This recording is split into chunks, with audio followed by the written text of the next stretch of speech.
Welcome back to 52 Lockup. I am your Apple Teeny Cadma of Bitten Apple TV. 52 Lockup is a series I started to talk about one of my biggest passions, true crime. New episode on every Cadmaniac Monday for 52 Mondays, 52 crimes. Hope you guys enjoy. Be sure to like, give me feedback, subscribe, whatever. It's YouTube, you know the drill. And as usual, viewer discretion is always advised. So today's story starts in Long Island, New York, with Lauren Pazienza. I think that's how you pronounce it. She was born to Daniel and Caroline Pazienza in Astoria, Queens in 1996. Apparently, from what I found resources, she grew up with the nickname as Matilda. Not sure why, but maybe she liked the movie.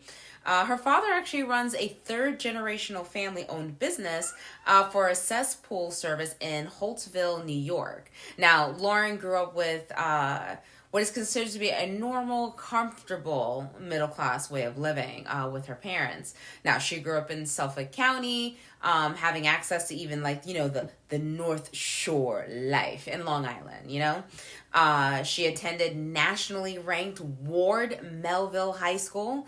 The remaining social media of her life, demonstrates basically that she was living a good life in Raleigh, you know what I mean? Like, she was there. Or at least she was trying to pretend that she was, right? But we think she was, and you'll see why.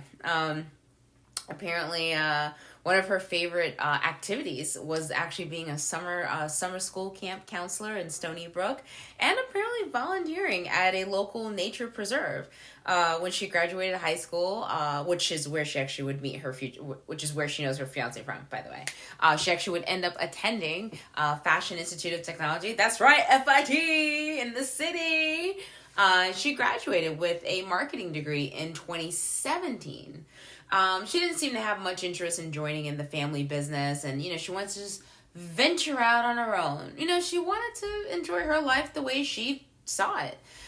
She pursued her marketing career and worked at many luxury goods and beverage companies, even worked at a high-end French furniture maker. I believe it's Rocher Bobois.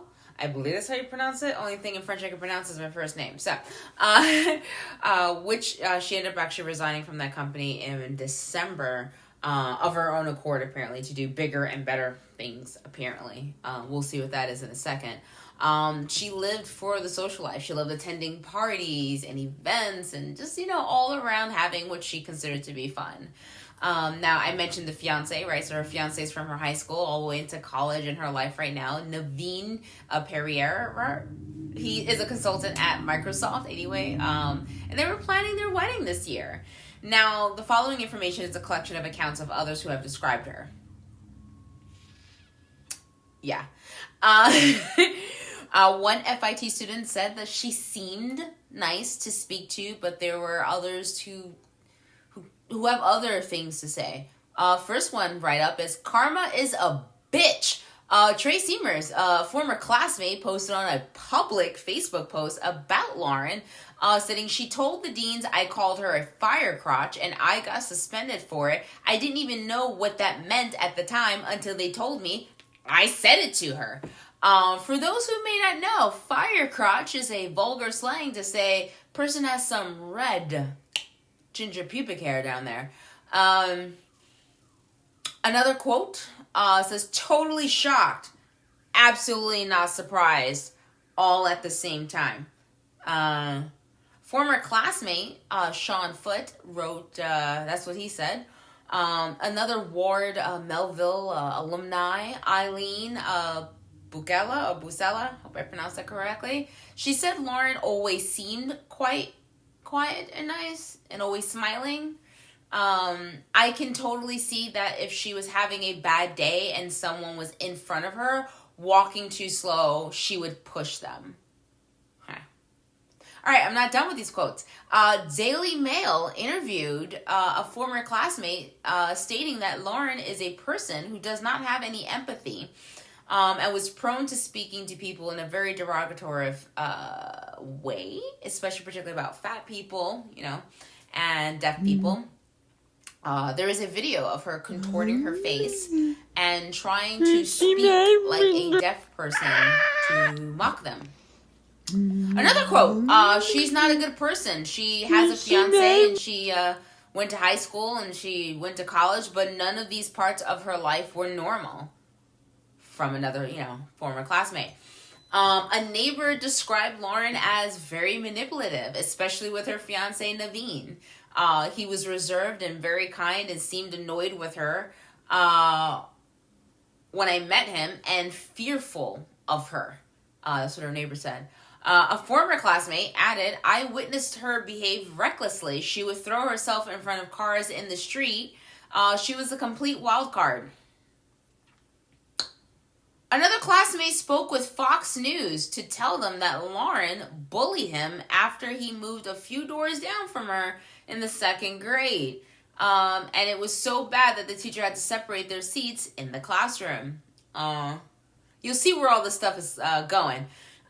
So the last quote is by a former friend that added, they wrote, she's the poster child for white privilege. She never faced any consequences in her life. She was enabled by her parents who got her out of everything, but she called them stupid and basic. She's really good at making friends, It was very difficult to find, kind descriptions of her from people who knew her. And from the two positive-ish commentary I could find was basically like, I always thought she was nice enough to strike up a conversation with, and we would chat, like when we crossed paths at school, but I mean, that's all I can find. And in today's society, Karen is the popular term of this century, right?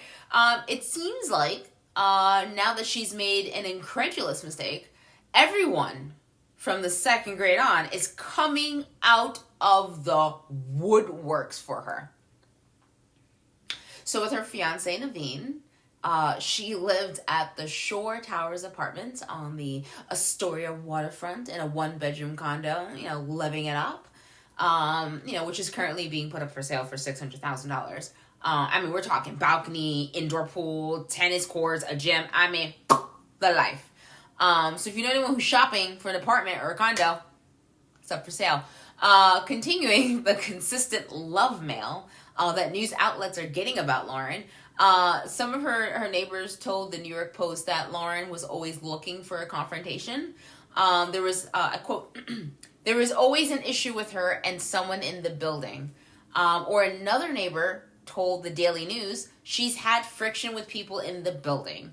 An anonymous former classmate described Lauren as the poster child, again, as white privilege. They also said she was nothing but pure trouble. So let's talk about her polar opposite and how these two came to me, unfortunately. Barbara Mayer. Now, Barbara, she was born on February 10th, 1935, Boonville, Indiana, to Charles E. Mayer and Gladys Hester Mayer.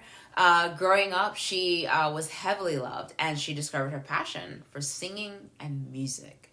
She achieved her BA from I hope I'm pronouncing this school correctly, DePauw University, and then completed her master's in psychology at Columbia University. Now, she did do some work in psychology before she really branched out into her biggest passion for music.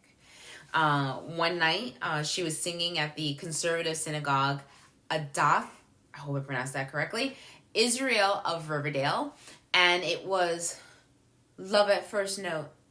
That's where she met her, what would be her future husband, Joseph Donald Gustern. Now, they would wed on July 27th, 1963, in her hometown, Boonville, Indiana. A year later, the married couple would actually be casted together in the Three Penny Opera, which is actually about the perspective of a socialist looking at a capitalistic world. That's their perspective. When she was 40 years old, she began her musical teaching career at the American Musical and Dramatic Academy. Her teaching and her voice was so notable that these were her students. Debbie Harry from Blondie, as one of her other many students, Taylor Mack, Justin Vivian Bond, Diana Gallus, and Kathleen Hanna. I mean, she's got a racking of amazing students, right? The couple did have a daughter who unfortunately did pass away in 2003, but she did give her a grandchild. Barbara's husband would also pass away in 2017, so the last family she kind of really had was her grandson, AJ. Regardless of her losses, she always kept her cheery demeanor and encouraged others to like aim for the moon, and land on the stars, that kind of thing. She was known as a tough cookie. When Barbara was and is discussed by family, friends, students, neighbors, people who just breathe next to her, they have nothing but positive, wonderful things to say. In fact, they described her as someone who was resilient, and strong. She persevered through her life's tribulations. Now you're like, wow, why are you talking about two complete polar opposites? Well, Lauren was out celebrating with Naveen, her fiance, on March 10th, 2022, 100 days before their, planned June wedding. While celebrating, the engaged couple visited a number of art galleries while she was getting drunk on wine. She drank apparently several glasses. And then they decided, let's go get a meal from the food court, So they were at Manhattan's Chelsea Park. And then soon the location was like, hey, guys, we're going to be closing. Parks Department employee, right? So he approaches the couple, lets her know like, hey, we're going to be closing soon. And then she goes from that, and then Lauren has a Karen moment, loses her temper, and begins screaming, cursing out the employee, and in the midst of her rage at the employee, she turns, takes all the food, what a waste of fucking food, throws it at her fiance, and storms out of the park, right? Filled with rage. She leaves Naveen behind. Naveen's trying to follow behind her. He's dusting off his clothes and stuff, like, where'd she go? He's running for her. He's looking for her. He can't find her, and now he's like, I guess I'm going to need to let her cool off while he's looking for her. So he's low-key trying to head back towards the apartment in Astoria. Now, while Naveen is thinking clearly, Lauren, about a few blocks away, spots Barbara waiting for a cab. She was heading to Joe's Pub at the Public Theater. Lauren is 5'7". She screams at a 4'11", 86-year-old Barbara Gustern, bitch! Without provocation, then proceeds to make her way towards her. Lauren, with all of her might, shoves Barbara. She was just fucking standing there, minding her business. Barbara, being easy to overpower, due to size and age, would fall to the ground and actually end up hitting the left side of her head on the pavement. Her skull began to bleed out on 28th Street. Public Columbia Health explains that over the age of 60, the human brain volume continues to shrink a little bit, like in certain places, right? Barbara's brain would have had a little extra space to move around the skull, a little extra swish, right? So the velocity of her being shoved and then hitting her brain, right? So picture she hits her head, the brain is moving here, and then very quickly hits the other side of the skull.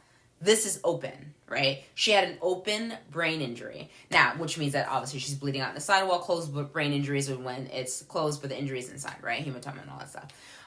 Instead of rectifying the situation, Lauren just walks away. She just leaves Barbara there on the floor, right? It is possible to survive from a brain injury. But for those who do survive, will often face long-term effects in their physical and mental disabilities. Their emotions will be different. Even their personality can be different. Lauren could have called EMS. And no. Walks away. So perhaps if she had received medical attention immediately, maybe she would have survived.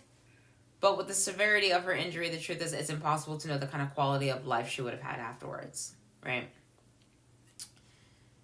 Here's where it gets fucking interesting.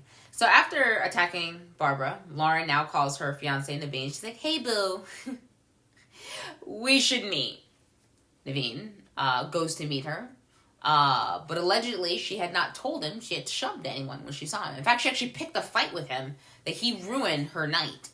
That would be called gaslighting. And yeah, so anyways, she stayed quiet the whole night, and he left her be. He was like, all right, whatever. Which I don't get, by the way. Toxic people should date other toxic people and get a therapist. But, I digress.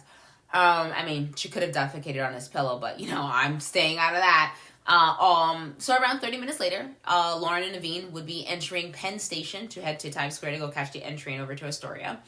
They arrived home around 9:50. Now, It is unclear when Lauren did this, particular thing. But this is before they arrived home. Apparently, there's a report that Lauren had watched the ambulance arrive at the crime scene and then take her away. But I'm not sure if that's because she was there, or if it was because she was down the block, or because she didn't tell Naveen. There was no explanation of it. And I didn't see any reports of Lauren making 911 calls herself. So someone else had to call it in for Barbara. So apparently right before bedtime, after all those fucking shenanigans, Lauren's like, hey, boo, so I pushed someone? He asked her why. And her response was, I might have said something to her. I'm unsure. The thing, she was so unsure about would cost Barbara's life 5 days later. So, 2 days later, Lauren sees news about the assault. She shows the article to her fiance, and he's like, okay, trying to figure it out. He noticed that she was incredibly nervous, right? Like most guilty people, right? So she begins following the case like all guilty people do. And she would apparently later on confess to her cousin. Lauren then decides to do, this is her decision. She goes, I'm going to flee to Long Island, go to my parents. She runs all the way to her parents, deletes all of her social media accounts. By the way, there's some remnants still roaming around online. She quits her job, took down her wedding website, and then stopped using her cell phone while hiding at her parents, and then left her parents' house and went to her auntie's. The police are apparently cracking down on Lauren. They went to her parents' house after an anonymous tip comes in identifying her. Because, she's really good at making friends. And when the police did reach out to them, her father answered and said that she's not home and you're not allowed to come into the home. Like, woo, right off the bat. Lauren eventually turns herself in. She was originally held in jail without bail. And the argument was basically that she was a threat to others as well as a major flight risk, especially, demonstrating her recent immediate activities. So far, during her trial, her attorney tried to make the comparison that, and I quote, pushing someone on the sidewalk is not the same as pushing someone off of a cliff. I mean, I disagree. I'm not a lawyer, but I disagree because I feel like I should have to explain that. Like, because if you crack your head on the sidewalk and then you crack your head, fall off a cliff, you stretch too far, bro. But anyways, Barbara's funeral was packed and filled with, every life she's ever touched and inspired. In her honor, by the church, you'll actually find pennies are all over the sidewalk as a way to give someone else good luck. To whoever finds it, but it's also primarily in her honor. After the service, many of those who attended actually relocated to Joe's Pub, where she was going to. And her students were supposed to actually perform there in honor of her, but a lot of them, the heartache in the air was too much. But there was a pink orchid and a photo of her on the spotlight, right? Everyone drank and they ate and they all shared beautiful, happy memories with her and, from her body humor, regardless of her age, sharing her stories that she had told others to help them through their difficult times. One attendee, whom Barbara had apparently officiated her marriage, stated, she was part of our lives and we were part of hers. She was the mom that accepted all of us freaks for who we are. Take some of, Barbara's energy, if you can, with you. Acceptance, love, and kindness. And being a fucking badass, doing whatever the fuck you want into your everyday life and others' lives. They all gave Barbara one last standing ovation. Absolutely heartbreaking. Two completely different people. Lauren is now facing 25 years in prison for manslaughter, which she pled not guilty to, because I guess she's trying to figure out how her parents can get her out of this. Now, psychologically, it seems like Lauren has spent her life building up a career as a bully from a young age, right? Where would this come from? Home? Kids who generally bully, right, they tend to not be receiving attention at home. Bullying is not like a spontaneous development out of nowhere, and then it's not also a one-time thing, right? It's not like, oh, I did it, and then I'm going to stop, right? In Lauren's case, I want to look at her childhood, right? I want to take a look at her emotional intelligence, her self-awareness of feeling empathy, right? I want to see if she can feel empathy. According to the quotes, she doesn't. She could have also suffered from feeling insecure, right? That's a possibility. That's something bullies actually go through. She seemed to always be seeking out a way to control everything from other people's lives because either they feel their life is out of control or preventing someone from hurting them, right? Or, in my unprofessional opinion, poor impulse control and intermittent explosive disorder seems to apply to Lauren. Now, she had a need, a lust for power, right, and status as well. Her father was very dismissive, right, from what I understand towards the police, which makes me wonder, does Daddy have a temper? There is no excuse for her behavior at all. But I do have an interest in understanding how did we get here, right? She had opportunities that a lot of people do not always have, right? Or even get to think about, right? Was Lauren suffering from, whatever her childhood was? Or was she suffering because she has one of the 5 major, mood disorders, right? If she's having anger issues, is it because she's suffering through major depression? Was there a health condition that led to a mood disorder? That seems to be no, right? Is this a substance-induced mood disorder, right? Is she abusing something? Was she exploring substances and she just couldn't handle it? Is Lauren bipolar? The 5th major mood disorder is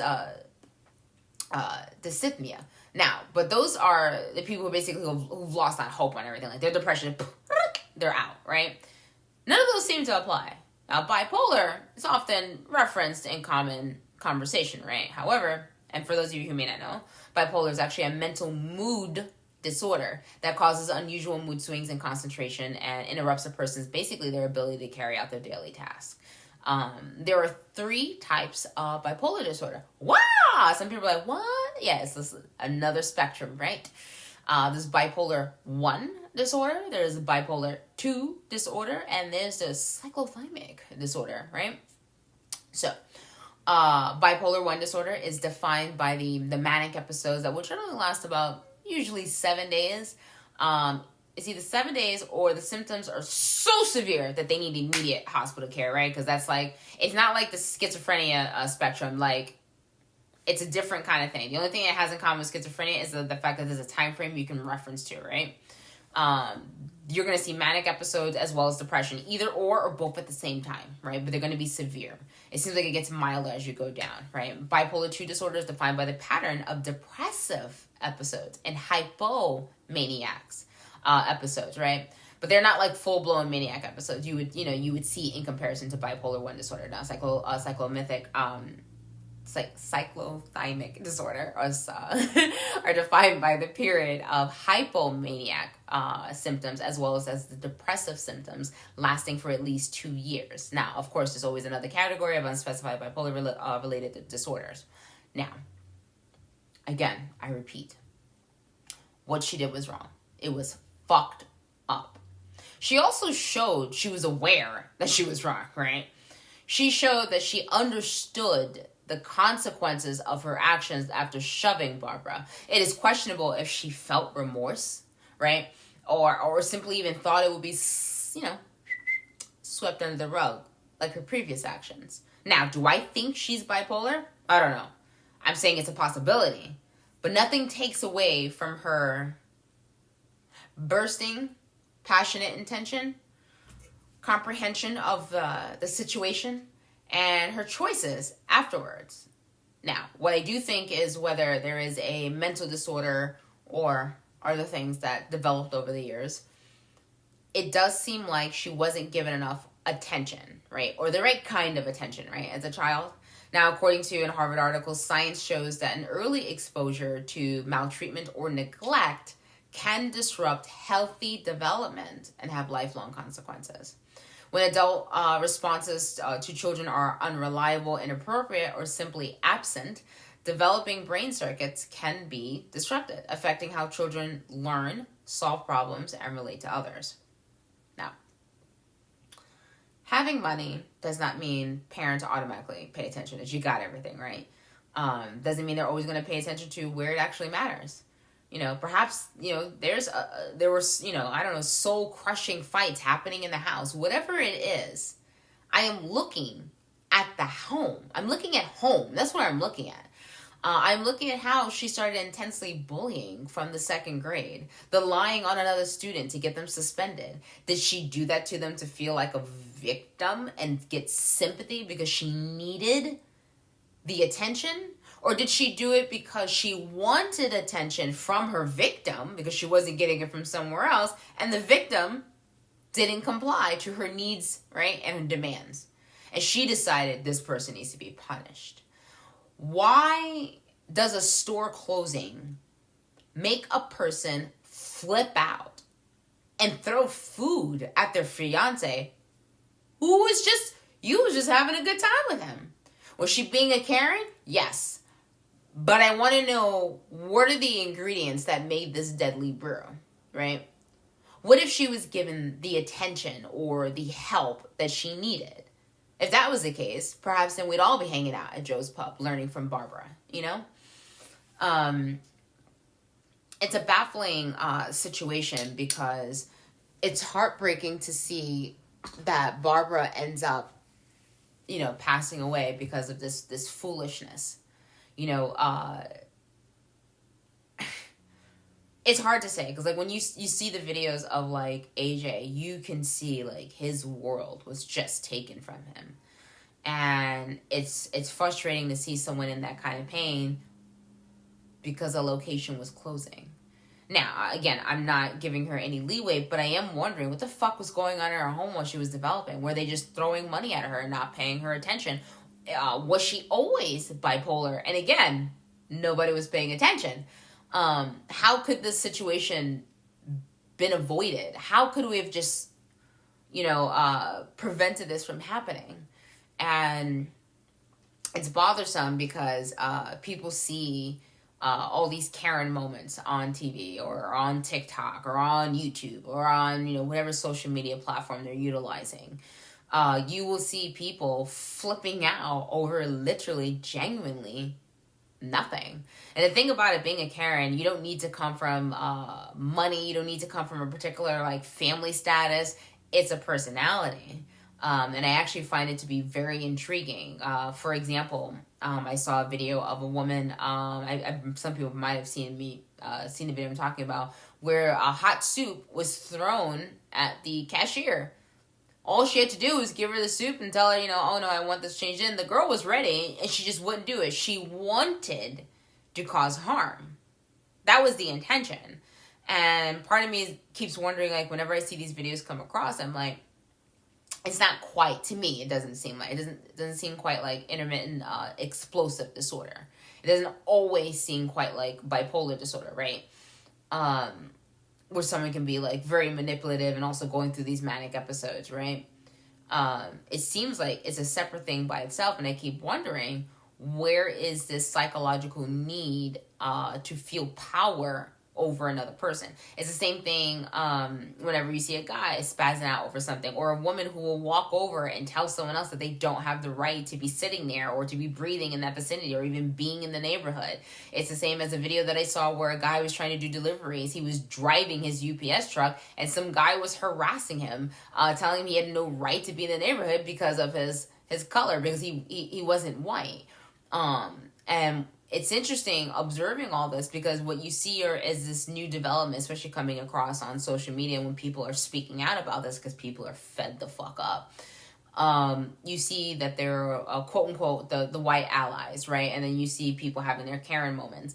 And you see where perhaps someone is being targeted because of the color of the skin, but then there's also people of color who are being Karens, right? Genuine Karens, or the other one where there was a young lady, I believe her mom was actually a cop, and she's chasing this black woman around the store in Victoria's Secret, who throws her, which was impressive. She threw herself on the floor and was actually, like, doing, like, the kid tantrum thing, and telling everyone to make her stop recording me, and I'm sure if you haven't seen the video, look it up. It's it's amazing. Like, it genuinely is amazing that your brain stops developing at 25 years old. So if you make it past 25 and you're still doing this, then it makes me wonder what was happening at home. Where's the disconnect, right? I'm sorry. Let me stop telling them this. Well, like, at what point do you think that this behavior is acceptable? And why do you think that you can get away with this? Why do you think you can treat another person as this? It's the same when someone decides that they're going to go into a store and they want to fight with the cashier, right? Because they feel like, well, the cashier can't do anything because the customer is always right, and that's what they get paid for, which is not what they get paid for. No waitress, no cashier, no one gets paid to be screamed at. If you want to scream at someone, let them know. Perhaps there's a kink for it. Somebody sure would probably be mindful of taking the money, right?